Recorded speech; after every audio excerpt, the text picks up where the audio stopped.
আপনারা সকলেই জানেন যে আমরা এই অন্তর্বর্তীকালীন সরকারকে বাংলাদেশ জাতীয়তাবাদী দল সহ এদেশের সাধারণ মানুষ সমর্থন দিয়েছে।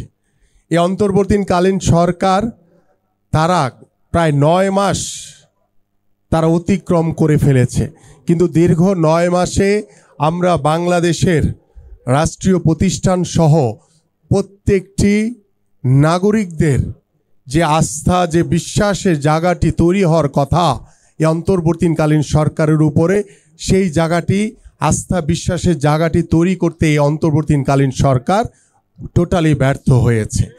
আমরা দেখতে পাচ্ছি যে আওয়ামী লীগ গত 17 বছর বাংলাদেশের মানুষের উপরে জুলুম, নির্যাতন, নিপীড়ন চালিয়েছে, যেভাবে অত্যাচার করেছে, যেভাবে বাংলাদেশ জাতীয়তাবাদী দলের প্রত্যেকটি নেতাকর্মীদের উপরে নির্যাতন করেছে, সাধারণ মানুষের উপরে নির্যাতন চালিয়েছে, বাংলাদেশে একটি একনায়কতন্ত্র তৈরি করেছিল এই স্বৈরাচার ফ্যাসিস্ট সরকার। সেই স্বৈরাচারের প্রেতাত্মারা তারা নির্বিঘ্নে, নির্দ্বিধায় এখন পর্যন্ত বিভিন্ন আনাচে কানাচে রাষ্ট্রীয় প্রতিষ্ঠানে তারা বহাল তবিয়তে বসে আছে এবং তারা নির্বিঘ্নে চলাচল করছে। এবং আমরা কয়েকদিন আগে দেখলাম যে বাংলাদেশের এই অবৈধ সরকারের যে সাবেক রাষ্ট্রপতি, তিনি নির্বিঘ্নে বাংলাদেশ থেকে চলে গেলেন। বাংলাদেশের সরকার বা বাংলাদেশের যারা দায়িত্ব রয়েছে এই প্রশাসনের, তারা বোধহয় সবাই ঘুমিয়েছিল।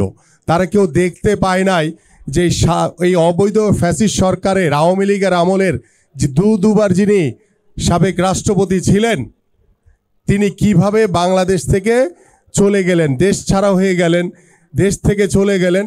আমাদের এই অন্তর্বর্তীকালীন সরকার এবং যারা দায়িত্বে ছিলেন প্রশাসনের, তাদের কোনো খবরও ছিল না। তারা ঘুমিয়েছিলেন মনে হচ্ছে, তারা জানেনই না যে সাবেক রাষ্ট্রপতি দেশ ছেড়ে চলে গেছেন।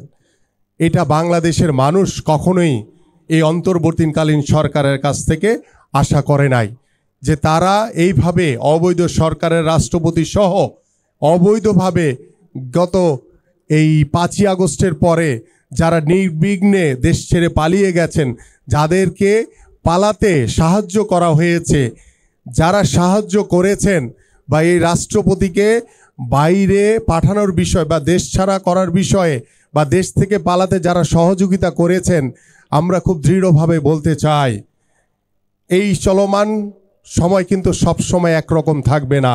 বাংলাদেশে খুব তাড়াতাড়ি একটি অবাধ সুষ্ঠু নির্বাচন হবে, যে নির্বাচনে জনগণের সরকার প্রতিষ্ঠা হবে। সেই জনগণের সরকারই এই যে আজকে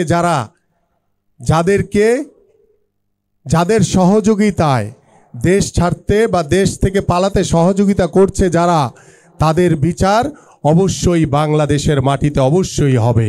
কারণ এই অবৈধ ফ্যাসিস্ট সরকারের যারা অবৈধ মন্ত্রী, এমপি, রাষ্ট্রপতি সহ যারা পালাতে এদেরকে সহযোগিতা করেছে, তাদের সকলকেই আইনের আওতায় অবশ্যই আনা হবে।